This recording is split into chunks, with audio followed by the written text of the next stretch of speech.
নমস্কার, আমি জ্যোতিষ সম্রাট বিনয় শাস্ত্রী। আশা করি ঈশ্বরের কৃপায় আপনারা ভালোই আছেন। আজকে আমার ভিডিওর আলোচ্য বিষয় কেমদ্রুম যোগ।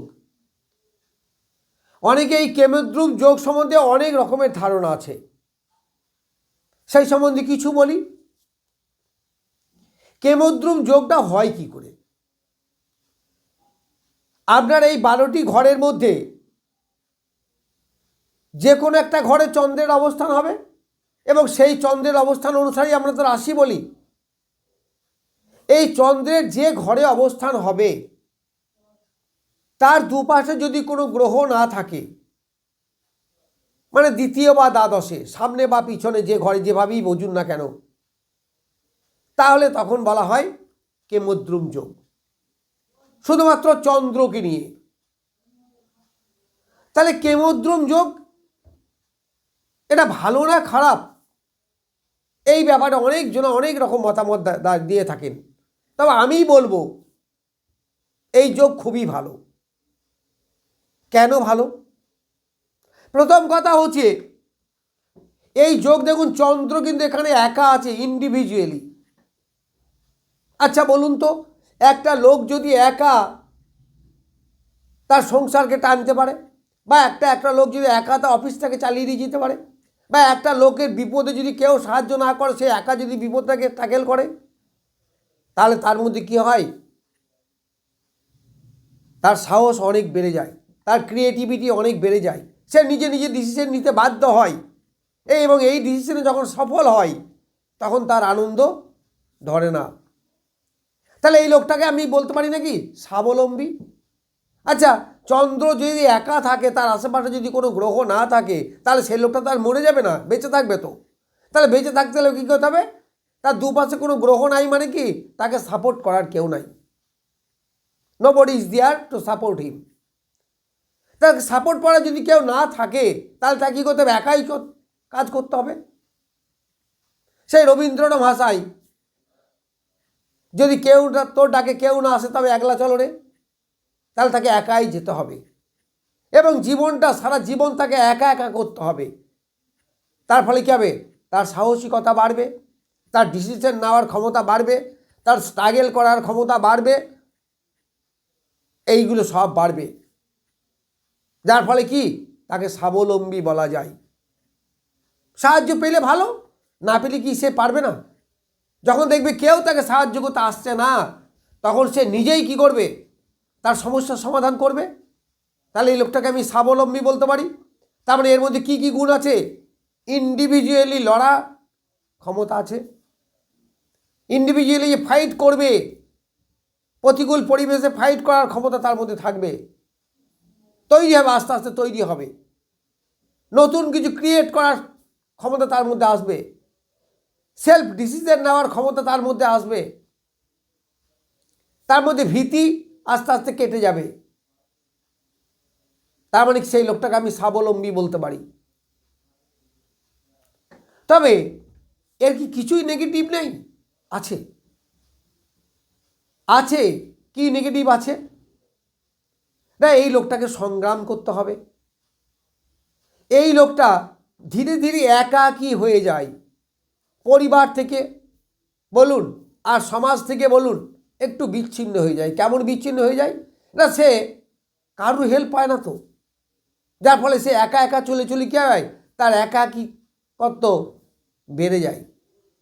অর্থাৎ সবাইকে নিয়ে মিলিয়ে মিশিয়ে যে চলার ক্ষমতা, সেটা কিন্তু তার থাকে না, কারণ সে তো কারো সাহায্য পায় নাই। যারা কষ্ট করে মানুষ হয়েছে দেখবেন, তারা কিন্তু পারফেক্ট ম্যান, তাদের অভিজ্ঞতা অনেক বেশি।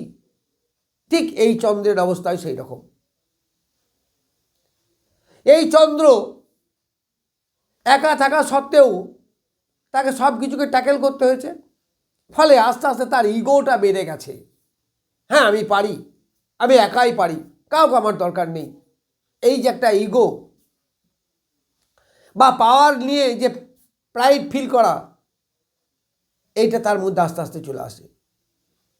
তাহলে গিয়ে অহংকার, একাকিত্ব হয়ে যাওয়া, সমাজে সবার সঙ্গে মিশতে না পারা বা সবাইকে নিয়ে না চলার যে টেন্ডেন্সি, এইগুলো আস্তে আস্তে কমে যায়। ফলে এরা কী হয়? অনেকটা টাইম একা একা হয়ে যায়। আবার এরা দেখুন একা একা হয়ে যাওয়ার জন্য নিজের কাজের প্রতি নজর পড়ে বেশি। যেমন ধরুন যারা বাইরে যায় না দেখবেন, তারা সারাদিন বাড়িতে বই নিয়ে পড়াশুনো করছে অথবা সংসারের কাজ করছে। যদি সে চাষি হয় তার চাষের দিকে মন আছে বেশি, তারপরে এই অ্যাটেন্টিভলি কিন্তু সে সব কিছু করতে পারে। নাই বা থাকলে পাশের গ্রহ, হ্যাঁ পাশে গ্রহ থাকলে কি হয়, কিছু কিছু জায়গায় তার সাপোর্ট হয়, অন্যজন তাকে সাপোর্ট করে, এই সাপোর্টটা সে পায় না। কিন্তু একা একা কাজ করতে করতে যে অভিজ্ঞতা তৈরি করে, যে অভিজ্ঞতা তার মধ্যে সঞ্চয় হয়, তাতে সে ধুরন্ধর হয়ে যায়। তারপরে সে অলরাউন্ডার হয়ে যায়, সব কিছু তাকে একা করতে হয়। দেখবেন পড়াশুনো করার সময় সে অনেকের সাহায্য পায়নি, বা তাকে অর্থ দিয়ে সাহায্য করার মতো সে মানে কিন্তু সে নিজেই করেছে। এবং প্রত্যেকটা কাজ দেখবেন সে নিজে নিজে করার মতো অ্যাবিলিটি তার মধ্যে তৈরি হয়।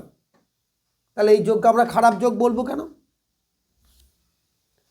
আবার অনেকে বলে যে কোনো কোনো গ্রহের যদি দৃষ্টি এর উপরে পড়ে তাহলে আর কেমদ্রুম যোগ হয় না।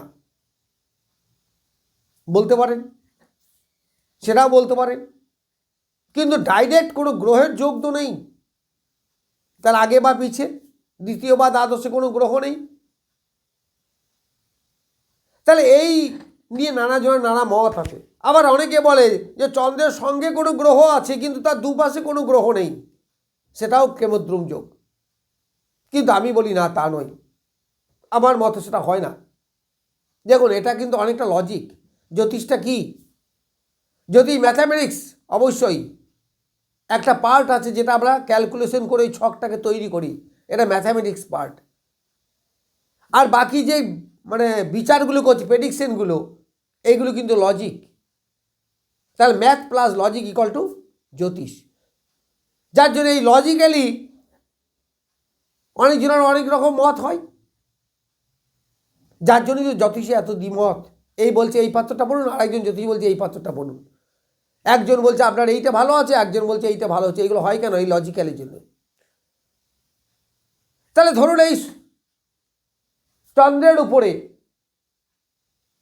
কোনো গ্রহের দৃষ্টি পড়ল, তাহলে সেই গ্রহের সাপোর্ট তো সে পাবে। যদি চন্দ্রের উপরে বৃহস্পতির দৃষ্টি পায় তাহলে তো কেমদ্রুম যোগ হওয়া উচিত নয়, কারণ সে বৃহস্পতি সাপোর্ট পাবে।